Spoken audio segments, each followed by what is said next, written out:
मित्रों नमस्कार, मैं हूं राकेश कुमार। आप देख रहे हैं मत अभिमत। मित्रों, बिहार का राजस्व एवं भूमि सुधार विभाग लगातार पिछले साल 1.5 साल से लगातार सुर्खियों में रहा है और सुर्खियों में भी रहा है तो कई विषयों को लेकर रहा है। कभी आप देखिए कि नियुक्तियों को लेकर जब एक साथ 10,000 नियुक्तियां हुई, सर्वे को लेकर सुर्खियों में रहा, फिर महाअभियान को लेकर सुर्खियों में रहा, फिर विशेष सर्वेक्षण संविदा कर्मियों को लगभग 7,500 लोगों को एक साथ बर्खास्त कर दिया गया, उसको लेकर सुर्खियों में रहा। और अब नई बात जो आई है वो ये कि जितने भी राजस्व विभाग के पदाधिकारी हैं, मतलब अंचलाधिकारी हैं, जो राजस्व सेवा संघ है, वह सड़कों पर आ गया है। सड़कों पर आ गया है मतलब पटना के गर्दनी बाग में उन्होंने धरना शुरू कर दिया है। धरना वहाँ और भी हो रहा है, 2 धरना। एक धरना गर्दनी बाग में ही जो सर्वेक्षण के लिए विशेष संविदा कर्मी की नियुक्तियां हुई थी, वो जो पिछले 16 तारीख से 16 अगस्त से हड़ताल पर हैं। आज 14-15 दिन हो गया भूख हड़ताल को भी। अपनी मांगों को लेकर हर दरवाज़ा उन्होंने खटखटाया, कहीं कोई सुनवाई नहीं। और जब भाजपा का दरवाज़ा खटखटाने गए तो लाठियां मिली, सर फूटे, महिलाओं के साथ बदतमीजियां की गई। ये सारी चीज़ें हुई हैं और सुर्खियों में इसलिए भी कि इतने लंबे लगभग 1 माह अब होने जा रहा है, इतने लंबे आंदोलन के बाद भी न विभाग न सरकार का कोई नुमाइंदा इनका हाल भी लेने गया, जबकि कई लोग जो भूख हड़ताल पर थे वो हॉस्पिटलाइज्ड हैं। मतलब एक तरह से कहें कि वो जंग लड़ रहे हैं, जीवन की जंग लड़ रहे हैं, कोई सुनवाई नहीं। और अब राजस्व पदाधिकारी जो होते हैं, जो अंचलाधिकारी होते हैं, वह हड़ताल पर चले आए। वो हड़ताल पर क्यों आए हैं, इसके पीछे एक बड़ा कारण है। कारण यह है कि 9 तारीख को वो डडारी प्रखंड है बेगूसराय का, वहाँ के जो सीओ हैं राजीव कुमार, उनको निगरानी ने पकड़ा। उनको और उनके साथ एक डाटा ऑपरेटर कुंदन कुमार को निगरानी ने पकड़ा। जिस समय निगरानी ने पकड़ा उस समय ये जो सीओ साहब हैं, अंचलाधिकारी हैं, वह एक मीटिंग में थे और मीटिंग से ही उनको उठा लिया गया।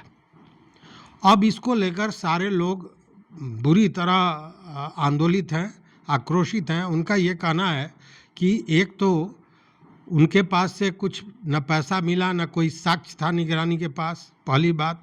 दूसरी बात कि जब मीटिंग में थे, लोगों के बीच थे, उस बीच से उठाकर उनकी गरिमा को, उनकी इज्जत प्रतिष्ठा के साथ खिलवाड़ किया जा रहा है। ये सारी चीज़ें हो रही है और इसी को लेकर एक साथ सारे लोग भड़क गए। बेगूसराय से जुड़े हुए जितने सीओ थे उन्होंने सामूहिक अवकाश ले लिया है, काम छोड़कर वो धरना पर पहुंच गए हैं। बिहार के सारे सीओ गर्दनी बाग में आ गए हैं और वहाँ ये धरना जारी है। कारण बहुत बताया जा रहा है। मांग उनकी यही है कि एक तो उनको सुरक्षा दिया जाए और दूसरी है कि मनमानी ढंग से जो निगरानी बिना किसी साक्ष्य के उनको पकड़ ले रही है, कहीं से भी उठा ले रही है, इस पर प्रतिबंध लगे। रही बात ये सब हो क्यों रहा है, तो भ्रष्टाचार को लेकर। जब भ्रष्टाचार की शिकायतें जाती हैं तो निगरानी पकड़ती है, लेकिन यहाँ तो दूसरा ही मामला सामने आ रहा है। सामने आ रहा है का मतलब कि आरोपित किया जा रहा है। कुछ पदाधिकारी जो सीओ हैं, राजस्व पदाधिकारी हैं, उन लोगों ने तो बाज़ाब्ता निगरानी पर ही सवाल उठा दिया। उनका यह कहना है कि निगरानी भूमाफियाओं के साथ मिलकर उनसे साठगांठ कर और जो पदाधिकारी होते हैं जो भूमाफिया का काम नहीं करते हैं, उनके खिलाफ ये षड्यंत्र रचा जाता है। पैसे की बात और ये तमाम तरह की बात है। तो यहाँ तक कहा गया कि हम लोग पोल खोलेंगे कि निगरानी वाले लोगों के पास कितना पैसा है, उन पर कौन उनकी जांच कौन करेगा। ये सारी चीज़ें चल रही हैं उसमें यह भी कहा जा रहा है कि एक अंचल अधिकारी महोदय थे, वो सीओ साहब जो है वो एक मीटिंग में बैठे हुए थे जहां पर 25-30 लोग और लोग थे। वो वहां पर मीटिंग ले रहे थे और वहां पर निगरानी विभाग पहुंचती है और वो कहती है कि भाई आपका ऑपरेटर जो है वो पैसा लेते हुए गिरफ्तार किया गया है, इसीलिए हम आपको भी गिरफ्तार करना है। अब हमारे हम लोगों के कुछ प्रमुख सवाल है। पहली चीज ये है कि अगर मान लीजिए कि ऑपरेटर पैसा ले रहे हैं, उसके लिए आपने कैसे मान लिया कि सीओ साहब जो है वो संलिप्त हैं? और अगर ये नियम अगर आप मानते हैं अगर यही नियम है तो ये सीओ के लिए क्यों है? अगर बाकी जिला में या बाकी ऑफिसेज में अगर वहां के लिपिक पाए जाते तो वहां के अधिकारी को क्यों नहीं पकड़ते आप? दूसरी चीज ये है कि अगर मान लीजिए कि आपको, हम ये भी मानते हैं कि हो सकता है कि आपके उनके खिलाफ कोई सबूत हो, ठीक है, तो जो भी भ्रष्टाचार कर रहा है या जो भ्रष्टाचार में लिप्त है उनको आप पकड़िए, लेकिन आप प्रोसीजर तो फॉलो करेंगे ना। आप सिर्फ निगरानी है क्या? आप इसीलिए कानून से ऊपर उठ गए हैं? हमारा संविधान क्या कहता है? हमारा संविधान यही कहता है कि nobody can be deprived of his life और personal liberty except according to procedure established by law. अब एसओपी ये है कि अगर आप उनको रेड हैंडेड पकड़िएगा, क्या वो रेड हैंडेड था? तो अगर उनके खिलाफ आपके पास सबूत थे तो आप पहले अरेस्ट कर लीजिए भाई, या अगर वो वहां से जाएंगे तो बाद में अरेस्ट कर लीजिए। ये इतने लोगों के बीच में आप उनको अरेस्ट ऑर्केस्ट्रेट कर रहे हैं कि आप डराना चाहते हैं। तो उन सीओस का क्या जो बहुत ईमानदारी से बहुत निष्ठापूर्वक काम कर रहे हैं, क्या आप क्या भय का माहौल बनाना चाहते हैं या लोगों को भड़काना चाहते हैं कि सीओ के खिलाफ कुछ भी कर दो? हम लोग महाअभियान को किसी तरह का में रुकावट नहीं डाल रहे हैं और हमारी लड़ाई सरकार से नहीं है, हमारी लड़ाई निगरानी विभाग से है। लेकिन ये बात कहने वाली इसलिए है कि प्रखंड स्तर पर जो महाअभियान चल रहा है उसकी टोटल मॉनिटरिंग की जिम्मेवारी सीओ की है और सारे सीओ यहाँ धरना में है। तो ये थोथी दलील है कि कोई प्रभावित नहीं हो रहा है, प्रभावित तो होना ही होना है। और ऐसे भी प्रभावित था चूँकि उसकी रीढ़ की हड्डी, ये जो विशेष सर्वेक्षण संविदा कर्मी थे वही थे इसकी रीढ़ की हड्डी, जो हड़ताल पर 16 तारीख से ही है, जिस दिन से यह महाअभियान शुरू हुआ। और आप जानते हैं कि महाअभियान जब शुरू हुआ तो ये लोग चले गए हड़ताल पर, तो विभाग को मजबूरन बुलाना पड़ा दूसरे विभाग से लोगों को जिनको राजस्व की कोई जानकारी नहीं थी। और उसके बाद महाअभियान तितर बितर हो गया। जो सोच थी, जो एक संकल्प लेकर यह काम शुरू हुआ था, वो महाअभियान न बनकर समझिए कि एक नाटक जैसी स्थिति बनी हुई है। कहीं भी घर घर नहीं दिया गया है, जो जमाबंदी देना था एक जगह कहीं ले जाकर उसको रख दिया गया, लोग लूट ले गए, किसी को मिला किसी को न मिला। बहुत लंबी कहानी है, उसमें जाएंगे तो ये वीडियो बहुत लंबा हो जाएगा, इसलिए उस कहानी को आप जानते हैं, उस पर बहुत कुछ कहने की ज़रूरत नहीं है। सीधा हिसाब है कि महाअभियान कहीं न कहीं जिस लक्ष्य को लेकर चला था वो पूरा नहीं कर पा रहा है। तो बिना सीओ के महाअभियान की कल्पना भी नहीं की जा सकती है, चूँकि सारे जो मौजा हैं, जो पंचायत है, उन सारे लोगों को, राजस्व कर्मचारियों को, सारे लोगों को जोड़कर काम कराने का जो जिम्मा था ये सीओ का था और सीओ चले गए हैं। वो अपनी सुरक्षा की मांग कर रहे हैं, सुरक्षा की मांग निगरानी से। और कई जगह पिछले दिनों आपने देखा होगा कि एक सीओ को किस तरह वो ज़मीन के मामले में गए और उसके बाद उनकी कस के पिटाई भी कर दी गई है, वीडियो भी वायरल हुआ था। वैसे वीडियो को मैं अमूमन दिखाता नहीं हूँ, अच्छा नहीं लगता है, क्योंकि वो पदाधिकारी हैं, उनकी भी अपनी गरिमा है।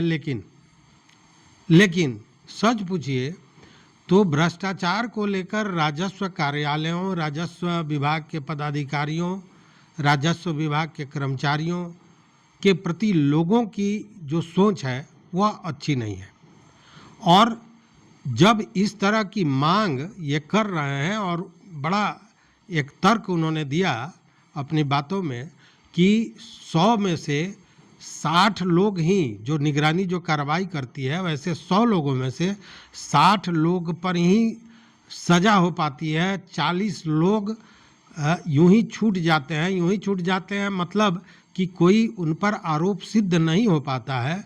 तो ऐसी स्थिति में उन 40 लोगों के मान, प्रतिष्ठा, सम्मान के साथ जो खिलवाड़ होता है उसका देनदार कौन होगा? चूँकि ये बातें तो फैल जाती है कि घूस लेते पकड़े गए, भ्रष्टाचार करते पकड़े गए और अंत में वो बरी हो जाते हैं। अब इसके पीछे कारण जो हो, लेकिन स्पष्ट रूप से कहा जा सकता है कि ऐसी घटनाएं रोज हो रही हैं, कई हो रही हैं, जबकि निगरानी की भी कार्रवाई लगातार चल रही है। अब उसमें इन पदाधिकारियों का ये कहना कि भूमाफियाओं के साथ मिलकर इस तरह का कारोबार हो रहा है, तो अब इसमें कितनी सच्चाई है यह भी जांच का विषय है। लेकिन कई बार ऐसा भी देखा गया है कि कोई व्यक्ति अपना गलत काम कराना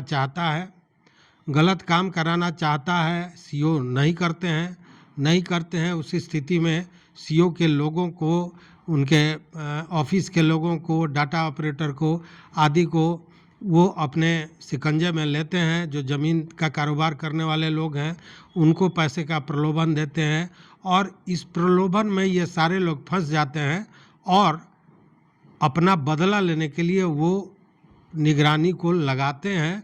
जब निगरानी जांच करती है तो बात तो सही होता है कि वो पैसा का लेन देन चाह रहे थे और उसके बाद धरे जाते हैं।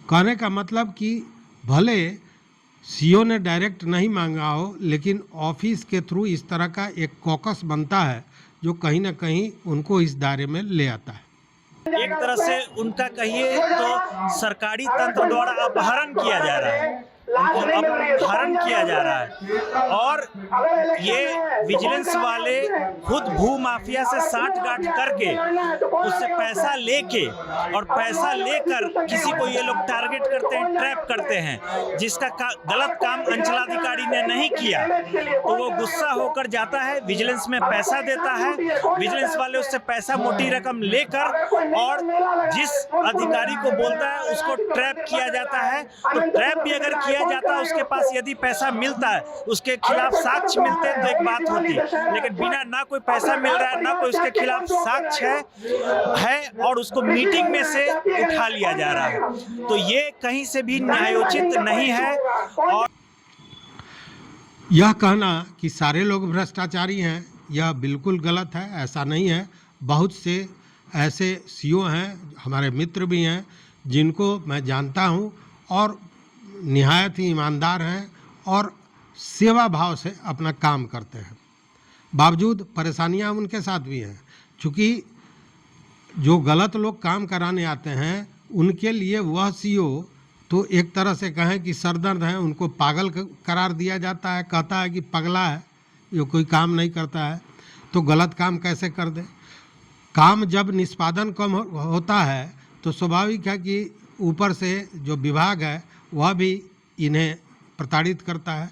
तो ये सिस्टम है और सिस्टम की गलतियां हैं जो चलती रहती हैं। लेकिन फिर आइए भ्रष्टाचार पर। भ्रष्टाचार की बात करें तो ऐसे एक नहीं, अगर देखिए निगरानी जितनी भी चीज़ें कर रही है सब तो भूमाफिया के इशारे पर नहीं करेगी। अगर आपकी बात में सत्यता नज़र आती है तब भी, उसके बावजूद कितनी संख्या में ये धरपकड़ हो रहा है और सबसे ज़्यादा इसमें राजस्व विभाग ही आ रहा है, सेकंड में आप कहें शिक्षा विभाग आ रहा है। तो सारी तो गलती होगी नहीं, मतलब भ्रष्टाचार है। और जब सर्वे शुरू हुआ और उस समय लोगों को कागजातों की ज़रूरत थी तब ये भ्रष्टाचार खुलकर सामने आया था। अब ज़रा देखिए कि कैसे आप शिक्षा विभाग की करें तो बीईओ शाहपुर जो लंबित सैलरी को देने के लिए उन्होंने 1 लाख का डिमांड किया था, वो धरे गए थे। अभी मुजफ्फरपुर के आरडीडी 2 दिन पहले ही वीरेंद्र नारायण उनको पकड़ा है निगरानी ने। 75 लाख या वो आय से अधिक संपत्ति का भी मामला हो जाता है। उसी तरह एमएसएमई जो उद्योग विभाग है उसमें लोन का तीसरा किस्त देने के लिए 15,000 का डिमांड किया गया था, वो पकड़ा गया था। अगर पुलिस विभाग की बात करें तो एसएचओ महिला थाना अभी धरी गई है 20,000 रुपया लेते हुए। राजस्व की बात अगर करें तो राजस्व में खगड़िया के अलौली में म्यूटेशन को लेकर पैसा का डिमांड किया गया था जिसमें पकड़ा गया था। सहरसा सीओ के साथ इसी तरह की घटना हुई थी जिसमें निगरानी ने उनको पकड़ा था। उसके अलावा सासाराम रोहतास के सीओ के साथ ये घटना हुई उसके बाद मुजफ्फरपुर डुमरा सीओ भी पहले की बात है, वो भी पकड़े गए थे। नालंदा हिल्सा के सीओ पकड़े गए थे। कई राजस्व कर्मचारी पकड़े गए हैं, कितने डाटा ऑपरेटर पकड़े गए हैं। तो पकड़े जा रहे हैं तो सभी तो गलत ही नहीं पकड़े जा रहे हैं, भ्रष्टाचार है। इसलिए यह जरूरी है कि आप अपने में भी सुधार कीजिए। बिना सुधार किए हुए, चूँकि जनता से अगर वोट करा लिया जाए तो मुझे लगता है 99% लोग यही कहेंगे कि भ्रष्टाचार में आकंठ डूबा हुआ है राजस्व कार्यालय। तो अगर निगरानी को हटा दिया जाए, इसका मतलब क्या है कि खुली छूट दे दी जाए भ्रष्टाचार के लिए, जो मांग है। हाँ, गलत नहीं होना चाहिए। अगर आपके साथ गलत हो रहा है तो वो है, बिल्कुल अन्याय हो रहा है और उसको रोकने की दिशा में कदम उठना चाहिए। शायद राजीव कुमार उसमें नहीं रहे हों, चूँकि उनके पास पैसा भी नहीं बरामद हुआ। वो उस समय वहाँ थे भी नहीं, वह एक मीटिंग में बैठे हुए थे। वो 20 सूत्री वगैरह की मीटिंग थे जिसमें जनप्रतिनिधि भी थे और भी लोग थे, और उसमें आकर उठा कर ले गई। बिल्कुल सही बात है कि उससे कहीं ना कहीं मान सम्मान का पर जो ठेस पहुंचता है वो उसको पूरा नहीं किया जा सकता है। कल को वो दोष मुक्त सिद्ध हो जाते हैं, बावजूद जो प्रतिष्ठा का हनन हुआ है उसका देनदार कौन होगा, जो यह प्रश्न है यह उचित है। लेकिन फिर बात वहीं घूम फिर के चले आती है। अब जरा देखिए, गर्दनी बाग में 2 अभी राजस्व विभाग का धरना चल रहा है। एक विशेष सर्वेक्षण संविदा कर्मियों का जो 16 तारीख से चल रहा है। विभाग ने कहा कि इन लोगों ने महाअभियान को अवरुद्ध करने की कोशिश की और इसी आधार पर लगभग 7,500 लोगों को एक साथ बर्खास्त कर दिया गया। अब जरा एक बात बताएं कि ये जो महाअभियान है इसमें ये लोग हड़ताल पर थे तो आप दूसरे लोगों को लेकर तो काम कर लिए, लेकिन सीओ का जो पद है वो सीओ के पद पर वही व्यक्ति होता है। चूँकि राजस्व का पद है, राजस्व सेवा संघ से ही लोग को इसमें लेना है। आपको याद होगा हाईकोर्ट ने भी इस तरह का डिसीजन दिया था। तो उनकी जगह पर कौन आएगा? मतलब कि क्या सीओ के हड़ताल पर जाने से, उनके प्रदर्शन करने से, धरना पर जाने से क्या महाअभियान पर असर नहीं पड़ रहा है? अगर कोई कहता है नहीं तो निहायत ही झूठ बोल रहा है। ऐसा हो ही नहीं सकता है, असर पड़ रहा है। लेकिन ज़्यादा असर किसके आंदोलन से पड़ रहा है? विशेष भूमि सर्वेक्षण करने वाले जो संविदा कर्मी हैं उनसे, या फिर जो सीओ हैं, अंचलाधिकारी हैं, उनसे। तो निश्चित रूप से कहा जा सकता है कि अंचलाधिकारियों पर ज़्यादा जवाबदेही था, चूँकि वो काम तो आपने दूसरे तीसरे व्यक्ति को लगाकर और सीएससी एजेंसी को डाटा इंट्री के लिए लगाकर करा लिया, लेकिन सीओ के काम को किसको कराएंगे? मतलब कि ज़्यादा प्रभावित सीओ के इस धरना से हो रहा है। तो अब जरा सरकार से सवाल है कि एक हम लोग के यहाँ देहाती कहावत है गांव में, लौका पर सितुहा चोख। इसका मतलब समझिए, लौका मतलब लौकी जो सब्जी होता है, उसको जब छीलने की बात होती है तो एक जो सितुहा, उससे लोग पहले गांव के लोग उसको छीलते थे। तो चूँकि लौका बहुत कोमल होता था तो बड़ी आसानी से छिला जाता था। तो चोख का मतलब तेज। तो यही कहावत लागू हो रही है, लौका पर सितुहा चोख। ये संविदा कर्मी थे, ये छोटे पद के लोग थे, अमीन थे, भले इंजीनियर थे। तो इन पर विभाग ने अपनी सख्ती दिखाई, सारे लोगों को एक साथ बर्खास्त कर दिया। विभाग को ताकत है तो जरा सीओ को बर्खास्त करके दिखा दें, इसलिए कि वो संविदा कर्मी नहीं है, नहीं हटा सकते हैं। अधिकार दोनों को ही है अपनी लड़ाई लड़ने का, अपने सुरक्षा, अपनी प्रतिष्ठा, अपना मान सम्मान बचाने का, और इसीलिए सीओ भी बैठे हैं और उसी काम के लिए ये संविदा कर्मी भी बैठे हैं। लेकिन संविदा कर्मियों पर जिस तरह का ये कार्रवाई किया गया, क्या इस तरह का सीओ पर कार्रवाई करने की हिम्मत, ताकत, औकात है? शायद नहीं, इसलिए कि ये सारे लोग संविदा वाले नहीं हैं। तो सरकार को इन सारी चीज़ों पर सोचना चाहिए कि जो कमज़ोर है उसको दबाने से बड़प्पन कभी नहीं होता है। रही बात सीओ के धरना प्रदर्शन की, तो जो बातें इन लोगों ने कही भूमाफिया वाला, उसमें भी सच्चाई हो सकती है, यह जांच का विषय है।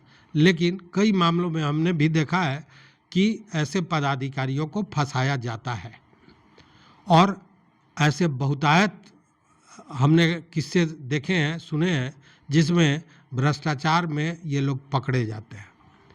तो अगर निगरानी के कार्रवाई पर सुधार की मांग करते हैं तो इन लोगों को भी, जो राजस्व कर्मी हैं, पदाधिकारी हैं, इनको भी अपने आप में सुधार लाने की आवश्यकता है। अब इस पर ज़रा हम अपने दर्शकों से कहेंगे कि इस पर एक वोटिंग कर लिया जाए कि क्या राजस्व विभाग या सीओ की बात करें, हम सीओ की बात हो रही है, या यूँ कहें कि राजस्व कार्यालय में भ्रष्टाचार है या नहीं, हाँ या ना में ज़रूर कमेंट बॉक्स में जवाब दीजिएगा। तो इस वीडियो में बस इतना ही। देखते रहिए मत अभिमत। मित्रों, चैनल पर नए हो तो सब्सक्राइब करें, लाइक करें, दोस्तों के साथ शेयर करें और अपना विचार जरूर दें। बहुत बहुत धन्यवाद, कोटिशा आभार।